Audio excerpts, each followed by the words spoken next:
And they talking about it featured like sounds of sirens and gunfire. So you know what I mean? So, and then the cops talking about it, they saying they fearful. The officers testified the song made them nervous and fearful. And I'm getting all this from the New York Times from an article on the 6th. They said the officers testified that the song made them nervous and fearful, and one said it figured in his decision to lead the police force. So they're talking about like, yeah, you know, this song really scared us so bad. Yeah, so I think they were exaggerating. I mean, that's like what Ice-T back in the day with Cop Killer. Yeah. They made a big stink over that. Right, now, you mean to tell me you're desensitizing art now? Right. You know? Okay, it may have been a little forceful and blunt, okay, to some ears and listeners. Right. But I'm quite sure in other genres, there are more gruesome and grotesque lyrics out there than how somebody feel about the police force. Which is exactly the argument that that's the argument that that the young man made. Not that he made, but I want to think it's Killer Mike. I'm looking through the article now, but that's the same article that he made talking about Johnny Cash.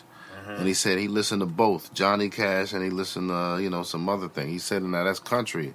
But there's a particular song by Johnny Cash when he talk about killing a guy in Vegas and watching him die. Like that? Huh? No.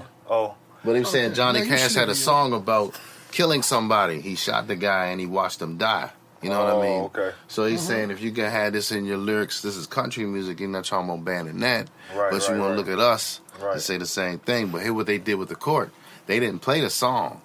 They just got his lyrics on paper.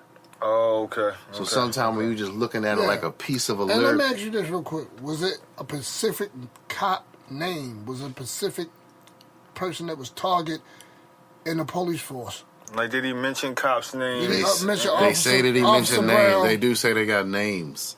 That he said some of the names in there. Oh, that's what he went the wrong. song's lyrics express they contain the descriptions of killing police informants and police officers. Right. So that's what they say was in there. there. He went wrong. The thing about it too that's trippy about it that I'm thinking about it right now is like, I think about voiceless communities. You know what I'm saying? Communities without a voice, and in a way, that's what hip hop is. That's what the genre is. It's a voice to people who didn't have a voice before. Like, it was a way for us to tell our story, and be heard and seen from our perspective. You know what I mean? And I think that oftentimes, like, that can be misconstrued in a lot of ways in terms of people believing like, well, this is violent music. They're promoting violence, or they're promoting misogyny, or they're promoting, drug use, or et cetera, et cetera, et cetera. But at the same time, it's like, if you don't like the idea of hearing about it, imagine what it feels like to live in it. You see what I'm saying? Imagine what it feels like to be in that environment all the time, 24/7, and you can't turn it off like you turn off a piece of music or something like that. You know what I mean? So, yeah, you're right. So is this young man? Is he facing criminal charges? I think he's already been. Facing life. He's already been convicted. You know what I mean? He's already been convicted and everything. Does he have? I don't even know. They don't even tell you in the article. Well, the basic thing that they're talking about is the fact that the Supreme Court is looking at. I think the idea of whether or not it's a dangerous thing for them to convict you based on lyrics that you've written. I think that's the big thing that they worried about. And the lyrics were words written in the context of a song. You know what I mean? And they know it's a song. You know what I mean? It's not like it's a letter that was emailed to them. But this is the thing too that tripped me out too. The whole thing is blowing my mind really. But when you talk about being fearful, the police officers felt fearful. They felt scared. You know what I'm saying? My thing is like, we feel scared of y'all all the time. Like, you know what I'm saying? In terms of the rate of police-involved shootings, and this is not a knock to every officer, of course. We always got to make that disclaimer. You know what I'm saying? We care about, officers who are out there trying to do their best to actually help the community, but at the same time, there is a portion of the police force that have been involved in questionable shootings, you know what I'm saying? Where people have lost their life, and it's that, again, that overarching system of prejudice and racial profiling and things like that kind of fuels some of these acts of domestic terrorism that we are accustomed to in our communities almost every day, and that we become numb to. You know what I mean? But real quick, I'm gonna play devil's advocate here. One, it was in Pittsburgh, right? Mm-hmm. We got to understand the laws of threats, first of all, and how much time does that hold for as the maximum for threatening a police officer. Like if you walk in the street, police officer tell you, get on the ground or whatever, you know, F you, lock you up, threaten the police. You know what I'm saying? So in Pittsburgh, we got to know what's the punishment, the maximum punishment for threatening an officer. And then, like you said, he's mentioning names. So as me playing devil's advocate here, if I'm somebody from the police force, I'm gonna say, okay, well, law states in this state that if you threaten an officer, because it's still words, you know, this is the maximum for that. Right. And I think he's being used as an example too. Like, okay, the next person who want to jump gully and threaten the president or whatever, because I remember Eminem made a song about threatening Trump or something like that, and the Secret Service came calling. They called him. What you like, saying? What you mean by that? I had a cousin. He got in trouble for that. You know, but did Eminem serve any time? No, he ain't getting. My cousin didn't either, but. But yeah, that happens. Like they'll check you on that. Like, you serious about this or not? Because there's laws against that. But at the same time, it's like, you know, you got rights as a citizen. You know what I'm saying? And really, the police supposed to protect and serve the citizens. You know what I mean? So if that's what they say. That's not really what they're for. The police's job is to enforce the laws of the state. Yeah, true. That's true. The whole protect and serve. That's just what they write on the car door. Oh, right. That's what they give you, the slogan or whatever like that. Right. But, you know, at the same, I hear you. At the same time, it's kind of like, you know, if in the same way that they can express that, you know, they feel scared and threatened and, you know, worried about their safety and well-being, that work both ways. Work both ways. You know what I'm saying? So if this young man was even expressing himself and even having a raw emotion at the time of anger, you know what I mean? For, you know, what he may perceive as, you know, unfair or unjust, you know what I mean?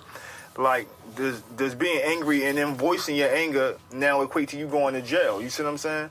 Right. So, like, it's a very slippery slope, you know what I mean? Right. Well, that ends the segment of Hip Hop Crows Corner. We return with Eating Crows. Do your lyrics equal jail time, you know what I'm saying? Depends. Yeah, because if I made a vivid verse, a song about killing the president or assassinating somebody, that's almost like writing a letter. What I'm going to do. That's a threat. But is it a threat? I'm going to blow blah, blah, blah up and kill, blow. You know, by the time he reached the car, I'm going to put a slug in his head from afar, blah. So why is it not a problem? Someone, but why is it not a problem all the time then? You see what I'm saying? And like, it's a level of not only that, but it's a level of entertainment and a level of threats.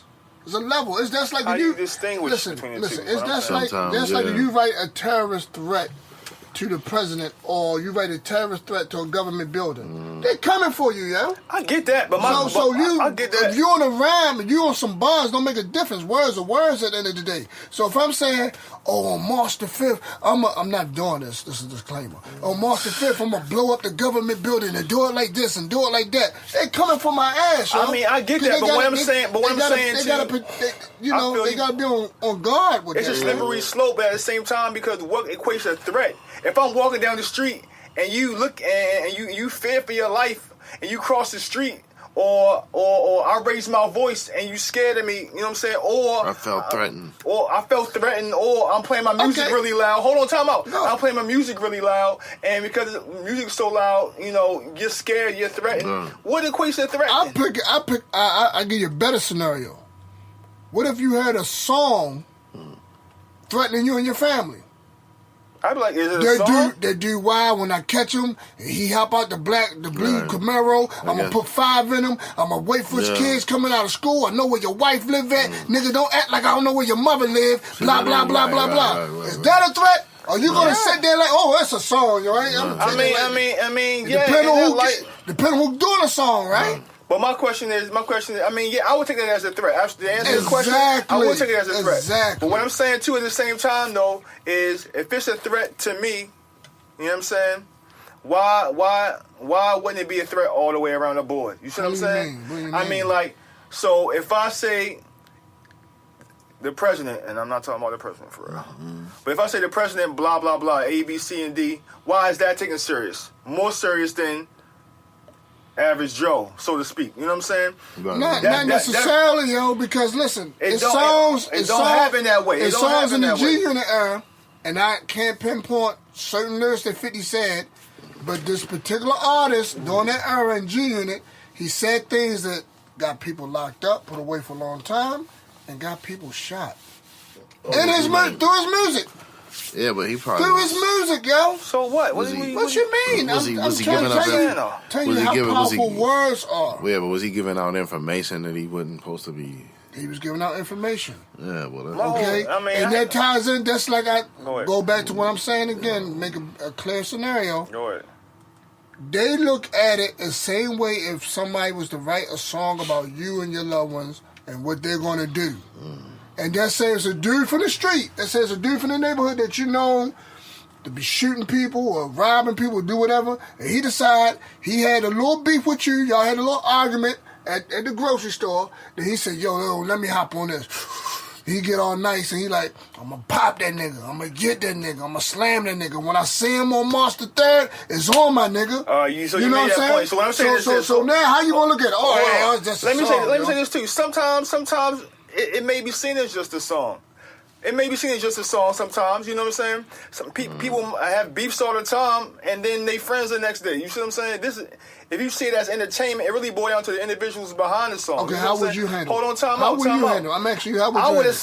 I would assess it. I would look at it. I'll be like, is this dude for real? Is this dude for real, or is this a song? You know missed what I'm my point. I said if it's a neighborhood guy that you know is known for killing people and robbing people. Listen to what I'm saying. And he decided he want to make a song about you. Listen to what I'm saying. How would you go about it? You want to let me answer the question? Okay, all right. So my whole point is this. I will look at it and see whether or not I take it serious or not. I may decide to take it serious. I may decide not to. Sleep on it, right? I may decide that. And he gave you a date and time when he gonna do something. Can I finish my point, y'all? Oh boy. So what I'm saying is, it depends on the situation. When you talking about hip hop, you talking about lyrics.